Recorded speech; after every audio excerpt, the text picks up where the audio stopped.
अस्सलाम वालेकुम व्यूवर्स, उम्मीद करते हैं आप खैर आफियत से होंगे। व्यूवर्स, आज हम आपके लिए लेके आए हैं 5.5 मरले घर जो माशाल्लाह से बहुत ही ज़बरदस्त लोकेशन के ऊपर घर है और उन बहन भाइयों के लिए बेहतरीन घर है जिनके पास अपनी छत नहीं है। 2025 में उनको अपनी छत मिल सकती है बेहतरीन बजट के अंदर। और ये जैसे ही जी राइट साइड पे मुड़ते हैं, ये जी इसका किचन है और किचन के जी बिल्कुल ही सामने आपको टीवी लॉन्च देखने को मिलेगा और ये कॉर्नर कैटेगरी का घर है।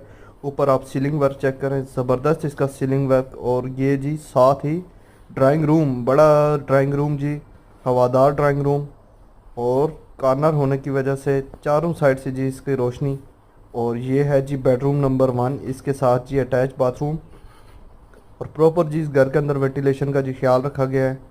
और ये देखें जी, टाइल मार्बल इस घर के अंदर सब माशाल्लाह से लगा हुआ है और बेहतरीन घर है। और 50 लाख रुपए डिमांड के अंदर ये घर आपको मिलने वाला है। अगर आप ख़रीदने में इंटरेस्टेड हैं तो हमारे दिए गए नंबर पर रब्ता करें और हमारे फेसबुक और यूट्यूब चैनल को लाइक करें, सब्सक्राइब करें और बेल नोटिफिकेशन के बटन को लाजमी प्रेस करें।